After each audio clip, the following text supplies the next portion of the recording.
이번에는 미증시에서 있었던 종목별 메가 이슈들 정리해드리는 메가 이슈 시간입니다. 먼저 3대 지수 마감 상황 살펴보겠습니다.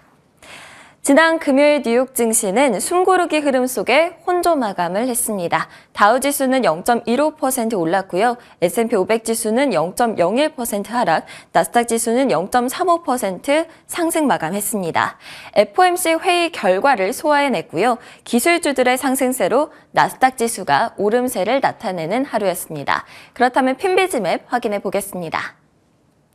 유틸리티와 부동산, 헬스케어, 에너지 관련주들이 하락했고요. 기술 섹터와 임의 소비재 섹터만이 상승세를 나타냈습니다. 대부분 섹터가 하락하는 가운데 빅테크주들과 반도체 관련주들이 상승한 건데요. 마이크로소프트, 알파벳, 아마존, 테슬라 등의 빅테크주들이 올랐고요. 엔비디아, 브로드컴, 인텔, AMD, 퀄컴 등 반도체주들도 상승세를 나타냈습니다. 태양광 주요 기업들은 세액공제 혜택이 현실화가 되면서 3에서 7%가량 올랐는데요. 퍼스트솔라, 썰런, 인페이즈 에너지 등이 이틀 연속 급등세를 보였습니다. 필수 소비재 섹터 내에서는 코스트코가 4% 넘게 올랐는데 잠시 후에 다뤄보고요. 헬스케어 섹터 내에서는 화이자를 제외한 대부분의 종목들이 하락세를 나타내는 모습이었습니다. 이번에는 종목별로 이슈들 짚어보겠습니다. 먼저 애플 소식부터 확인해 보겠습니다. 중국의 아이폰 금지령 확대에 타격 우려가 커지고 있는 상황입니다. 현지 시간 16일 토요일에 나온 따끈따끈한 소식입니다. 내용 자세하게 살펴보겠습니다. 중국에서 업무용 스마트폰을 자국 브랜드로 써야 한다라는 지시를 최소 8개 성의 행정기관 그리고 국영기업에 지시를 했다라고 합니다. 일명 아이폰 금지령이죠.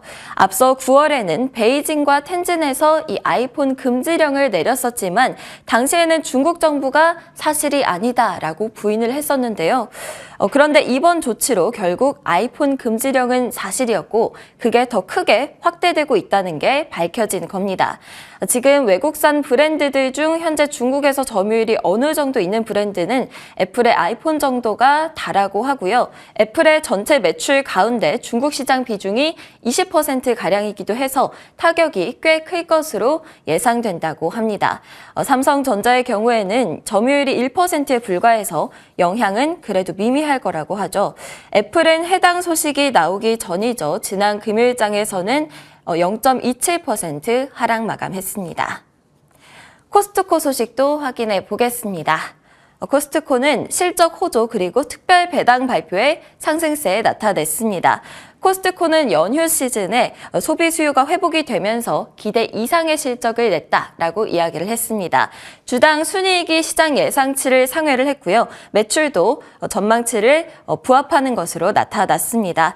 이번에 블랙 프라이데이 효과로 인해서 이커머스 매출도 괜찮았다고 하죠.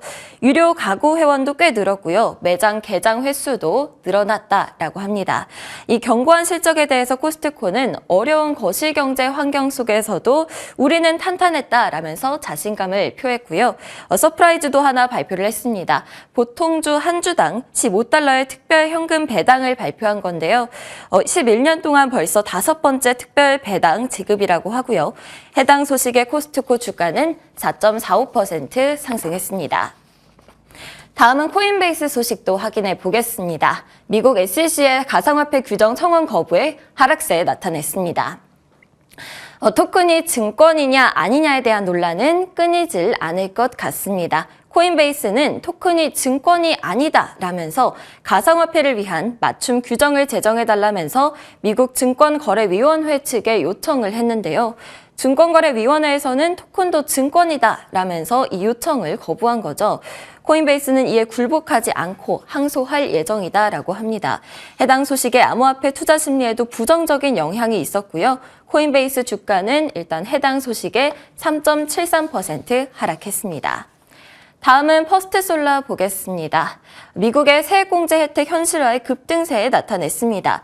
태양광 관련주들이 이틀 연속 강세를 보이고 있는 상황입니다.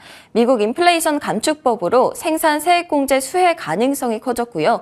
금리 인하 기대가 더해진 거죠.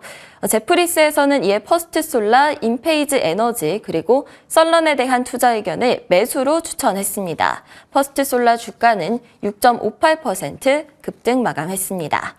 다음은 팔란티어입니다. 팔란티어는 미국의 육군 벤티지 계약 1년 연장 소식을 전했습니다. 기존에 체결한 미국 육군의 벤티지 데이터 관리 프로그램 4년 계약에 대해서 1년 연장을 받았는데요.